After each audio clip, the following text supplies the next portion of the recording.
The war between humans and the Zerathi Empire had lasted for more than 10 years. Countless worlds burned, and both sides had lost many lives. The hatred between the two species ran deep. The Zerathi were tall, graceful beings with pale skin and glowing eyes. They called themselves the Children of the Stars. To them, humans were rough and dangerous, born on a death world and made for battle. But everything changed the day the Zerathi princess went missing. Princess Lyra, the only daughter of Queen Vera, disappeared during a peace mission. Her ship was last seen near a border region filled with wreckage and broken satellites, a place humans called the Grave Zone. The Zerathi believed humans had taken her, and so, the war that was slowly cooling down became hot once more. The Queen's grief turned into fury. Every Zerathi soldier swore to destroy any human fleet they saw, but deep in the ruined Grave Zone the truth was very different. Sergeant Elias Ward had seen many battles in his life. He was a quiet man with scars on his face and tired eyes that had seen too much war. He was stationed at an old listening post on the edge of Haven 9, a dusty human colony world not far from the Grave Zone. His job was simple: watch the signals, report any strange activity, and keep the outpost running. It was a lonely job, and Elias didn't mind that. He had lost most of his friends in the last battle and preferred silence now. The stars were his only company. One night, while checking the sensors, he noticed something strange. A weak signal blinked on the radar. It was faint, almost gone. He adjusted the settings, cleaned the frequency, and listened. The sound that came through was broken and full of static. But among the noise he heard something. A voice. Small, scared, and not human. It said only one word: help. Elias froze. The voice repeated, weak and desperate. He quickly traced the signal.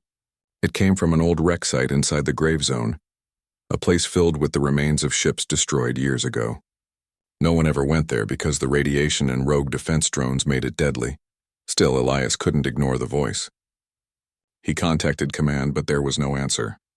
Communication in the region was unstable. He looked at the screen, then at the stars outside the window. Finally, he made his decision. He grabbed his gear, his rifle, a medkit, and his oxygen mask, and entered his old dropship. The engines roared to life, and the small ship lifted off into the dark sky. The Grave Zone was a graveyard of war. Thousands of broken ships floated like ghosts in the darkness. Human Zerathi and other alien vessels all drifted there silent and dead. Elias flew carefully between them, scanning for the source of the signal. His computer beeped. The beacon was close, inside a cracked Zerathi shuttle half buried in the ruins of a large carrier. He landed nearby, his boots kicking up dust as he stepped out. The air was thin and smelled of burned metal. Inside the wreck, the light from his helmet cut through the shadows. The interior was damaged, walls blackened, floors covered with twisted wires. He called out, "Hello? Is anyone here?" There was no answer, only the distant creak of metal. He walked deeper, following the faint signal on his wrist scanner. Then he heard it in a soft whimper. He turned and saw movement behind a fallen control panel. Elias knelt and slowly moved the debris aside. His heart stopped. A small alien girl sat there, trembling. Her skin was pale silver, her hair white like moonlight. Her eyes glowed faintly blue. She looked weak, dirty, and afraid. She wore what remained of a fine dress, torn and covered in dust. In her hands she held a small round device, the emergency beacon. Elias slowly raised his hands. "Hey, it's okay.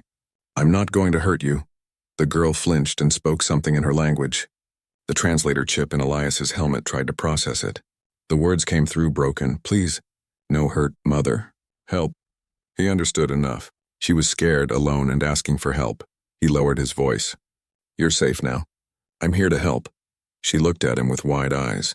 Her breathing slowed a little, but she still didn't move. Elias gently reached into his bag and pulled out a small pack of water. He opened it and handed it to her. After a few seconds, she took it and drank slowly. Then she whispered something the translator caught perfectly. "Mom." Elias felt a sharp ache in his chest. She wasn't just any alien child. She was someone's daughter. Maybe the daughter of someone powerful. Maybe even the missing princess. He activated his communicator, trying to send a message to command again. But the signal was dead. The ship was shielded. No transmissions could escape. They had to get out. He looked at her again. "We need to leave this place. Can you walk?" She hesitated, then nodded. He helped her up gently. She was light and fragile, her small hand gripping his armored glove tightly. They walked carefully out of the wreck. Every few steps she looked around fearfully as if expecting monsters. And in a way she wasn't wrong. There were dangers everywhere in the grave zone. Outside, Elias guided her into his dropship. She sat quietly in the back, watching the stars through the window. Her eyes reflected the endless black sky. For a moment she looked almost peaceful. Elias sat in the pilot seat and started the engines. "We'll get you home," he said quietly. "I promise." But unknown to him, others had already detected his ship leaving the wreck. A small group of Zirathi patrol ships scanning the area for the missing princess had picked up the human vessel's trail. Their leader, Commander Tyron, saw the readings and narrowed his eyes. "A human ship leaving the grave zone," he said coldly. "And the beacon signal? It's gone. Prepare to intercept. If the human has harmed the princess, he will not live to see another sunrise." The fleet turned toward Haven 9, weapons ready. Back on the dropship, the girl finally spoke again. "Name, human?" she asked softly, her translator still glitching. Elias smiled faintly. "Elias, Sergeant Elias Ward," she pointed at herself. "Lyra." He froze for a second. The name was familiar, very familiar. Then it hit him. Princess Lyra, the lost daughter of the Zirathi queen. He looked at her in surprise. "You're the princess?" She tilted her head, confused by his tone. But her translator confirmed it. "Yes. I am Lyra of House Vera." Elias leaned back in his seat and sighed. This was worse than he thought. The girl he just rescued wasn't just anyone. She was the center of a galactic war. Returning her might be the only way to stop the bloodshed, or it could make him a target for both sides. He looked at her again. She was trying to stay awake, but exhaustion was winning. Within minutes, she fell asleep, her head resting against the cold metal wall. Elias watched her silently. Outside, the stars moved slowly. He knew what he had to do. No matter the cost, no matter what the galaxy thought of humans, he would bring her home. Because in that moment, she wasn't an alien princess to him. She was just a lost child who needed to go back to her mother, and Elias Ward was going to make sure she did. The dropship moved through the silent void, its small engines glowing faint blue against the darkness of the grave zone. Inside, Sergeant Elias Ward checked his instruments again and again. He had only enough fuel to reach the nearest human relay station, but that was hours away. In the back seat sat Princess Lyra, still asleep, her small body wrapped in a thermal blanket. The ship hummed softly as it drifted between broken warships and twisted metal remains of old battles. Elias looked at her and sighed quietly. "You're a brave little one," he said softly, though she could not hear him. "Let's get you home." But he knew it would not be easy. The Zirathi patrols were known to shoot down any human craft near their border. If they found him carrying their princess, they might not listen to reason. To them, a human rescuing her would sound like a lie, or worse, a trap. He rubbed his tired eyes and kept his hands on the controls. The stars outside blinked like distant eyes watching him. After a few hours, Lyra began to stir. She opened her eyes slowly and looked around, confused but calmer than before. Elias smiled gently. "Hey," he said. "How are you feeling?" She blinked at him, her translator chip taking a second to work. "Better, tired," she replied. Her voice was soft, almost musical. Elias reached for a ration pack and offered it to her. "It's human food. Not great, but it'll help." She hesitated, sniffing it carefully. The smell was strange to her, but hunger won. She took a small bite and made a face. Elias chuckled. "Yeah," he said. "Humans don't have fancy food in the army." For the first time, she smiled faintly. It was a small smile, shy and uncertain, but it made Elias's chest feel a little lighter. As she ate, she looked out the window at the stars. "You not like stories," she said suddenly. "What stories?" he asked. "Stories from home," she said slowly. "They say humans are cruel. Monsters who laugh in war." Elias sighed. "Yeah, we have stories like that too, about your kind. Guess fear makes everyone see monsters." Lyra looked at him thoughtfully. "You help me. You not monster." He gave a small smile. "And you're not one either." Hours passed. Elias steered the ship toward the edge of the grave zone. The readings showed a safe route, but the path was long and dangerous. Old mines still floated there, and rogue machines sometimes patrolled the ruins left behind from forgotten battles. As they flew, alarms suddenly flashed red. A high-energy signal appeared on the radar, multiple moving objects closing fast. "Damn," Elias muttered. "Drones." He switched on the defense shields just as small metallic shapes appeared outside the window. Hunter drones, round and armed with plasma cutters. They had no flag or command. They attacked anything that moved. "Hold on!" Elias shouted. The ship shook as the first shot hit the side. Sparks filled the cockpit. Lyra screamed and covered her ears. Elias turned the ship sharply, dodging another beam. Stay low," he muttered. He fired the ship's pulse cannons. 2 drones exploded in bursts of light, but more came from behind. One of them hit the rear thruster. The warning light flashed red. Elias gritted his teeth. "We're losing power." He activated the manual controls, guiding the damaged dropship toward the surface of a nearby planet, a barren rock covered in red sand and dust storms. "We'll land there," he said. "It's safer than space." Lyra clutched the seat tightly. Will we die?" "Not today," Elias said firmly.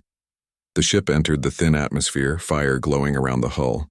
It hit the ground hard, sliding across the sand before stopping near a group of rocky hills. The engines hissed and died. Smoke filled the air. Elias coughed and checked Lyra. She was shaken but unhurt. He opened the hatch and stepped out into the hot wind. The sky above was orange and filled with dust. They were stranded. Elias set up a small camp using parts from the dropship. He built a signal booster, hoping to contact anyone who could help. Lyra helped him as best she could, handing him tools and watching curiously as he worked. After some time, she asked, "You not afraid?" He looked up. "Of what?" "Of me," she said quietly. "My people hate yours. If they find you with me, they will kill you." Elias smiled tiredly. "Maybe, but I made a promise. I'll get you home." She looked down at the sand, her silver eyes shimmering. "Why?" "Because you're someone's child," he said simply. "And no mother should lose her daughter." The words were plain, but they struck her deeply. She had been alone for days, lost in fear. Now she looked at this strange human, scarred, tired, but still calm, and felt a warmth she had not known since she last saw her mother. That night, they sat near a small fire. The stars above shone through the thin dust clouds. Lyra pointed at them. "On my world," she said softly. "My mother showed me those stars. She said each one is a wish." Elias smiled. "What did you wish for?" She thought for a moment. "For the war to stop. For my people and yours to talk again." He poked the fire with a stick. "That's a good wish." Then she looked at him and said, "What do you wish for?" Elias stared into the flames for a long time before answering. "I wish people stopped hating what they don't understand." Silence followed. The wind whispered over the sand, carrying their words away into the night. The next morning, Elias finished repairing the communication array. He sent a weak distress signal into the void. "To any listening ship, this is Sergeant Elias Ward, Human Forces. I have Princess Lyra of the Zirathi Empire. She is alive and safe, requesting safe passage for return." He waited. No answer came. Lyra looked worried. "No one comes?" He shook his head. "Not yet. But someone will." He didn't tell her that the message might be picked up by either side, and that both sides might see it as a threat. As they prepared to move toward higher ground, Elias noticed something in the distance like a glint of metal. He raised his binoculars. A small drone hovered there, scanning the area. And beyond it, high above the sky, he saw faint trails of light, ships descending. He frowned. "We've been found." Lyra looked up, confused. Who, he didn't know yet. Human or Zirathium, it didn't matter. Either one could shoot first. Elias quickly packed their gear. "Stay close to me," he said. "No matter what happens." As they climbed the rocky slope, the first shadow crossed the sun. A large craft descending, sleek and silver. Zirathi markings glowed along its side. Lyra gasped. "It's my people," she cried with joy. "They came." Elias didn't smile. He could already see the energy weapons pointing toward them. He raised his arms slowly, signaling peace. The ship landed and several armored Zirathi soldiers stepped out, their glowing eyes cold and sharp. "Do not move, human," one of them shouted in broken English. "Release the princess." Lyra stepped forward quickly. "Wait, he saved me." she shouted, but the soldiers ignored her, aiming their weapons at Elias. Elias stood still. He didn't lift his gun. He didn't argue. He only looked at Lyra and gave a calm nod. "It's okay," he said softly. "Go to them." Lyra's eyes filled with tears. "But go," he said again. She walked slowly toward her people, her small hands trembling. Behind her, the soldiers moved closer to Elias. He stayed where he was, the hot wind blowing his coat, the sand swirling around his boots. Above them, more ships appeared in the sky. The air was thick with tension. Elias knew this was only the beginning, because while the princess was safe for now, the galaxy would soon have to decide whether it believed her story, or the lies of war. The golden towers of GalacticPrime glowed under the twin suns. Inside the royal palace, Queen Vera stood before the grand window, her reflection trembling on the glass. Her silver crown shimmered faintly as she stared out at the endless city below. Every day since Princess Lyra's disappearance had been a nightmare. She had searched every system, questioned every scout, and sent thousands of ships into the grave zone. Each one returned empty-handed. Now, a new report had reached her throne. A human soldier had been found with her daughter. The Council of Lords gathered in the throne room, their voices sharp and full of anger. "This is a trap, Your Majesty," one shouted. "The humans must have taken the princess and now pretend to rescue her to earn our trust."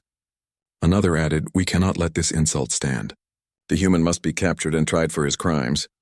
Queen Vera raised a hand for silence. Her long white hair flowed down her shoulders, and her eyes glowed faint blue with tired sadness. "Are you all so certain?" she asked quietly. "Would a human soldier risk his life only to hand her back?" The lords exchanged uneasy looks. None dared to speak against the queen, yet none trusted the humans either. "Perhaps," said the oldest of them, Lord Theon, "he acts alone, but humans do nothing without reason. Be careful, Your Majesty. Mercy can be dangerous." Queen Vera turned her gaze back to the stars. Somewhere out there, her daughter might still be afraid. Somewhere, maybe a single human soldier truly did the impossible, saved a royal child from death. Her heart warred between hatred and hope. On the desert planet below, the soldiers surrounded Sergeant Elias Ward. The air shimmered with the heat of their weapons. Princess Lyra stood between them, shouting in her language, her small hands raised. "He saved me," she cried. "He is not our enemy." But the soldiers hesitated. Their orders were clear: protect the princess and bring her back. No one said anything about saving the human. Elias didn't move. His hand stayed raised, calm and steady. He knew one wrong gesture could get him killed. The lead soldier stepped forward. "Human," he said coldly through his translator. "Drop your weapon." Elias gently placed his rifle on the ground. "There," he said. "I'm not fighting." The soldier's glowing eyes narrowed. "You claim to have rescued our princess?" "I don't claim anything," Elias replied. "I found her. She was alone and scared. I did what anyone should do." The alien seemed uncertain. Then a voice crackled through his communicator. "Bring the human to the ship. The queen demands to see him." Lyra's face lit with hope. "Mother," she whispered. Elias gave a tired smile. "Looks like your mom's waiting for you." The soldiers escorted both of them into the ship. As they lifted off the ground, Lyra clung to Elias's arm, refusing to sit apart. He could feel her trembling. "It's all right," he said softly. "You'll be home soon." She looked up at him. "And you?" He didn't answer. Hours later, the royal fleet arrived at GalacticPrime. The ships were huge and shaped like wings of light, their engines leaving trails of gold fire behind them. Elias had never seen anything so beautiful, or so intimidating. The flagship landed on the palace platform, surrounded by guards and reporters. The whole empire watched as Princess Lyra walked down the ramp, her white hair glowing in the sunlight. The people fell to their knees in joy. Then they saw the human behind her. The whispers started at once. "A human here? He dares walk beside her. Is this some trick?" Elias felt hundreds of eyes on him, heavy and judging. The guards kept close, their hands near their weapons. Queen Vera stood waiting at the base of the platform, her face unreadable. When Lyra saw her mother, she cried out, "Mother!" and ran forward. The queen caught her in her arms, holding her tightly. Tears filled her eyes for the first time in years.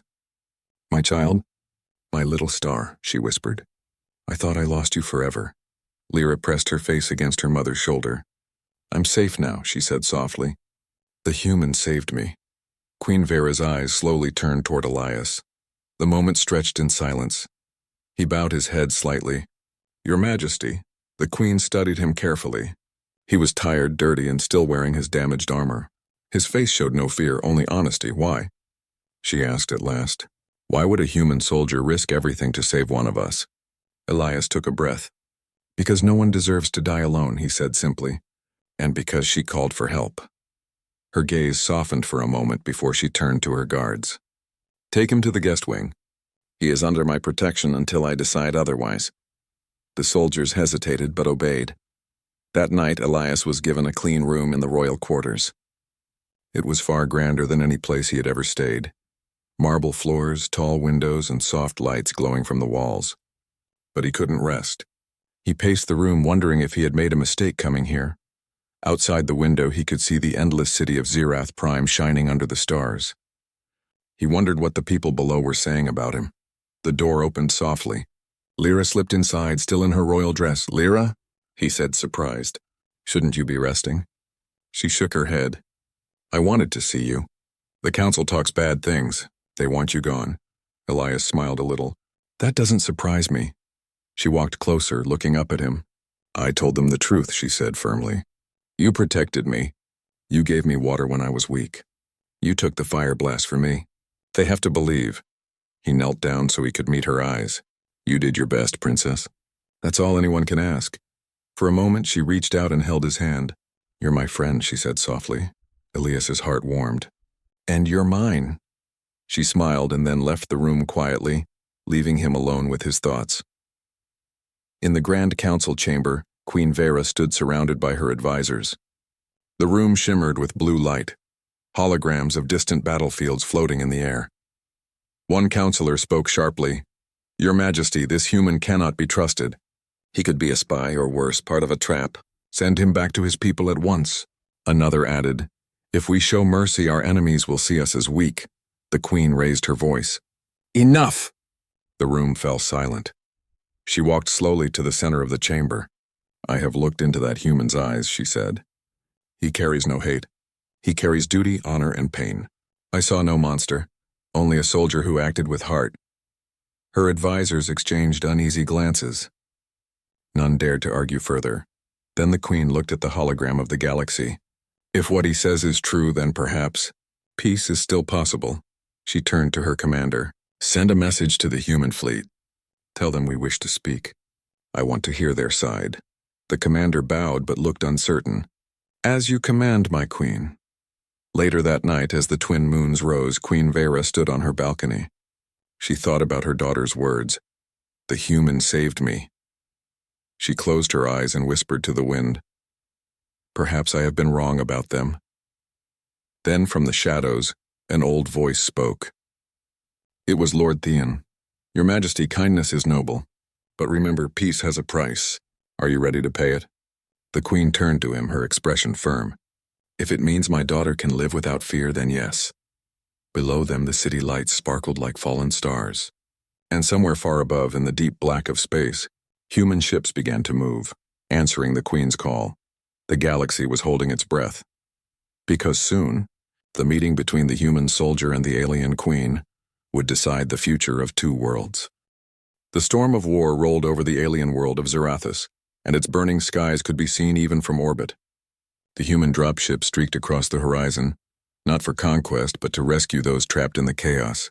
One of them carried Captain Marcus Hale, a soldier whose name had already begun spreading across two galaxies. He was the man who had promised the Queen of Varelia that he would bring her daughter back alive. The young alien princess, Seren, sat beside him inside the ship. Her golden eyes stared at the flames below through the view window. The once great city of Virulon Prime was now a field of smoke and ruin. Marcus could see the sadness on her face. We'll get you home, he said softly. Your mother's waiting for you.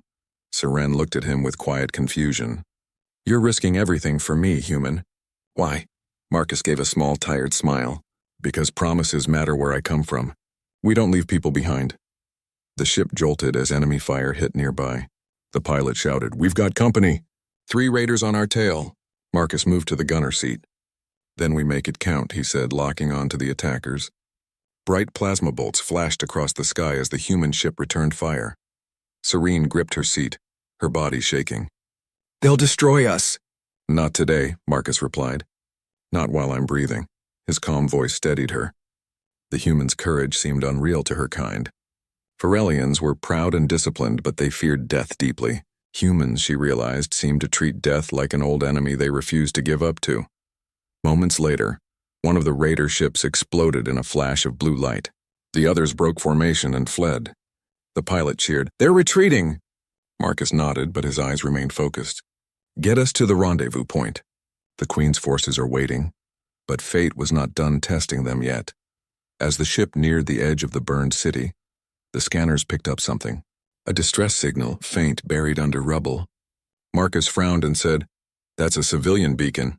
The pilot answered, "We don't have time, Captain. Enemy reinforcements are closing in." Seren turned toward Marcus. "Please, we can't leave them behind." Marcus met her gaze. He could see the same hope in her eyes that he once saw in his sister's, back on Earth long ago. He sighed, then looked at the pilot. "Circle around. We're picking them up." The pilot hesitated, but obeyed. They landed among broken towers and shattered streets. The air smelled of ash. Marcus jumped out with his rifle ready, scanning the ruins. The distress beacon was coming from a collapsed shelter. He could hear faint cries. He shouted over the roar of the engines. "This is Captain Hale of the United Terran Fleet." "Hold on, we're here to help." A small voice answered weakly from the rubble. "Help us, please." Marcus began digging with his bare hands. Metal burned his skin, dust choked his lungs, but he didn't stop. Serene knelt beside him, pushing rocks aside with trembling arms. Finally, they uncovered a small alien child and her wounded mother. The child's skin shimmered like moonlight, and her frightened eyes widened at the sight of Marcus. "Human?" she whispered. Marcus smiled through the soot. "Yeah, don't worry. You're safe now." The mother looked at him in disbelief. "A human saving us?" "Guess we're full of surprises," he said. They carried the 2 survivors back to the ship, but enemy sensors had already detected them. Warning alarms screamed inside the cabin as drones approached from all sides. The pilot shouted, "We can't outrun them." Saren looked at Marcus. "What do we do?" Marcus checked his weapon, calm as ever. "We buy time for the Queen's ships to reach us. Get those civilians strapped in." He stood at the open hatch as plasma bolts rained down. Every instinct told him to retreat, but his promise, and the faces behind him, told him to stay. The fight was chaos. The human ship trembled as the shields weakened. Marcus fired burst after burst from the railgun turret, tearing through enemy drones. His armor sparked with burns and his arms ached, but he refused to stop. Seren, watching him fight, felt something inside her shift. Humans were fragile, yes, but their will, their unbreakable spirit, was something the galaxy could not measure. Then the last drone exploded in a flash of light. Silence filled the air. Marcus fell back into the ship, exhausted but alive. "That's everyone," he said, breathing hard. Seren moved closer. "You're bleeding," he shrugged. "Just another day at work," the pilot called. "We've got a message from the Queen's fleet. They're in range, sending escort." Marcus leaned back, relief washing over him. "Told you we'd make it." Seren smiled for the first time since she'd met him. "You did more than that, Marcus. You saved lives, even when you didn't have to." He looked at her and said simply, "That's what being human means." As the Queen's ships appeared on the horizon, a strange peace filled the cabin. The rescued mother thanked Marcus, her voice trembling with emotion. Seren looked out the window, her heart heavy but full of hope. For so long she had believed humans were wild, unpredictable creatures, dangerous and selfish. But this soldier had shown her something different. He had risked everything for people not his own. The human and the alien princess sat in silence as their ship finally approached. The shining fleet of the Verelian Royal, guard from the largest vessel, the Queen's flagship. A soft, musical voice came over the comms. "Captain Hale, this is Queen Miralyn. My daughter is with you?" Serene stood, her hands shaking. "Mother, it's me." "I'm safe." The Queen gasped. "Seren, by the stars, you're alive." Her voice broke with relief, and even Marcus could hear her crying softly through the comms. The ship docked a few moments later. When the hatch opened, the alien queen stood there herself, and tall, radiant, her regal armor shining despite the war around them. Seren ran forward, tears streaming down her face. "Mom." The queen caught her in her arms, holding her tight. She looked over Seren's shoulder, at Marcus standing silently near the ramp. Their eyes met. The queen whispered, her voice trembling, "You brought her back to me." Marcus nodded slightly. "A promise is a promise, Your Majesty." The queen stepped forward, her eyes shining. "Then I owe you more than you can imagine, human." Marcus gave a tired but warm smile. "Just make sure no one else gets left behind."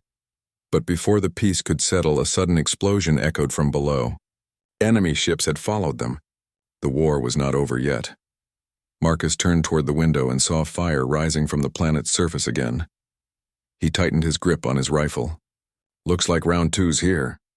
The queen, holding her daughter close, looked at him with both fear and trust. "Then we fight together." Marcus nodded, side by side. And as the human soldier and the alien queen stood ready for battle, the stars above burned brighter, as if watching the moment when two worlds finally began to understand each other. The glow of the twin suns reflected off the grand towers of GalacticPrime. The city had been rebuilt since the battle, though scars of war still lingered on its streets. Above the city, the Queen's flagship hovered, a symbol of strength and peace, and on its landing platform stood Seren, her small hand clasped tightly in her mother's. At her side, Captain Marcus Hale, the human soldier who had defied fear, fire, and hatred, watched quietly. His armor was still slightly scorched and his boots dusty from every world he had walked. But his eyes held the calm confidence that had carried him through every impossible mission. This was the day that would be remembered across the stars. Inside the palace, Queen Miralyn Virelia could barely contain her tears. She had spent weeks worrying over her daughter, every hour stretching into an eternity. And now, seeing Seren alive and unharmed, the Queen's heart overflowed. "Seren, my little star," she whispered, drawing the girl close. The princess buried her face into her mother's chest, the warmth and safety of home washing over her. Serene's voice trembled, soft but clear. "Mom, I'm safe now." The Queen wept openly, holding her daughter as if she could never let go. Her guards and advisors watched in silence, knowing this was more than a reunion. This was the moment that healed old wounds and reminded the galaxy that even in war, courage and honor mattered. Marcus stood a few steps away, unsure if he should approach. The Queen looked over her shoulder, her glowing eyes meeting his. A faint, almost shy smile crossed her face. "You risked your life for my child," she said softly. "You could have left her, you could have saved yourself. But you did not." Marcus lowered his head respectfully. "I did what anyone would do, Your Majesty. No one deserves to die alone." The Queen's smile deepened, touched by the simplicity and honesty of his words. She stepped forward, ignoring protocol, and placed her hand on his shoulder. "Then you are more than a soldier, you are a friend of the Virelian people." For the first time, Marcus felt the weight of his journey ease. He had fought battles, crossed the stars, and faced death countless times, but no mission had been as personal or as meaningful as this one. In the Grand Hall, the Council of Lords gathered to witness the reunion. Some still held skepticism, their arms folded, eyes wary, but when they saw the human standing quietly beside the princess and her mother, none could deny the truth. "He saved her," one counselor murmured, "all on his own. No lies, no tricks," another added. Perhaps we misjudged humans." Queen Miralyn raised her voice, firm but gentle. "Humans are not our enemies. Not all of them. And today one of them has shown more honor than many in this room." The council fell silent. Even the most hardened lords could not argue against the undeniable. A human had returned the princess alive, unhurt, and with courage beyond measure. Outside, the city's people gathered. Word of the princess's safe return had spread like fire. Citizens cheered, waving banners and hollow screens showing the human who had carried Seren across death and danger. Marcus watched them, feeling slightly out of place. He had never sought recognition or praise. He had only acted because it was the right thing to do. And yet here he was, standing as a symbol, not just of humanity's skill in war, but of their capacity for compassion. Seren tugged on his sleeve. "Come," she said. "I want you to meet everyone." He followed her as she led the way through the palace's grand doors. The crowd parted, whispering and pointing, but the princess walked with confidence. She had faced fear and darkness and emerged stronger, and beside her Marcus had become more than a soldier. He was a hero in the eyes of two worlds. As they reached the throne room, the queen took Marcus's hand and gestured toward the crowd. "People of Viralia," she said, her voice echoing through the hall. "Today we honor courage.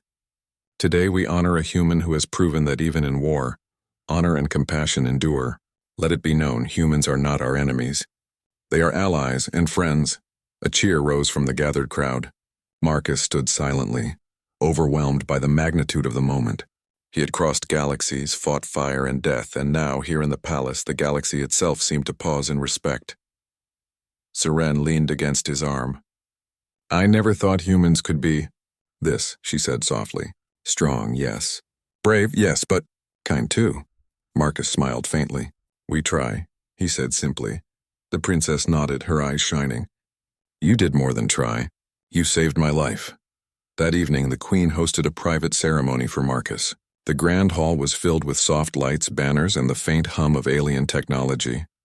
"Captain Hale," the queen said, bowing slightly, "the actions you have taken today will never be forgotten. You carried my daughter through danger and fire. For that, the Virelian people are in your debt." Marcus shook his head. "I only did what any human would do. Promise kept, that's all." The queen studied him, her eyes thoughtful. "Perhaps it is that very simplicity which makes humans remarkable. They act because it is right, not because it is easy." Marcus felt a strange warmth in her words. He had spent years fighting battles with orders and strategy, yet here the truth was simple. Courage, honor, and compassion mattered more than any weapon or fleet. Serene reached out and held his hand. "You're part of my story now," she said. Marcus looked at her and smiled. "And you're part of mine." As night fell over Virelon Prime, the stars shone like countless candles in the sky. Marcus stood on the balcony with the queen and Princess Seren. Below, the city sparkled, alive with hope. Queen Miralyn turned to Marcus. "I would ask for your hand in marriage," she said with a gentle smile. "But not for yourself, for the bond you have created between our worlds." Marcus blinked, surprised by the metaphor. "I don't know what to say." "Then let your actions speak," the queen replied. "You have already said more than words could ever express." Seren laughed softly. "You really are a human hero." Marcus chuckled, the tension in his shoulders finally easing. "I just did what I had to do. That's all." The queen nodded, her gaze distant but proud. "Then may your deeds live forever in our history. May humans and Virelians remember this day, the day when courage and honor bridged the stars." In the days that followed, peace talks began between humans and Virelians. Marcus assisted in navigating the diplomatic meetings not as a soldier, but as a witness to what could be achieved when fear was replaced with trust. Seren and her mother stood by his side, a living reminder of the bond forged through fire and sacrifice. Every child, every citizen, and every leader who saw the return of the princess understood something new about humanity. That courage was more than strength, and kindness could be a weapon stronger than any fleet. And in the quiet moments when the stars blinked like old friends, Marcus and Seren would sit together and talk about the journey. "You changed my life," she said softly one evening. "And you changed mine," he replied. The galaxy would remember that human forever, not for weapons or wars, but for the day he carried an alien princess across fire, fear, and hatred, and returned her safely to the arms of her mother. The queen watched from her balcony as her daughter rested safely at her side. Tears shimmered in her eyes once more, not for sorrow but for gratitude. "Mom, I'm safe now," Serene whispered softly. "Yes, my star," the queen replied, holding her close.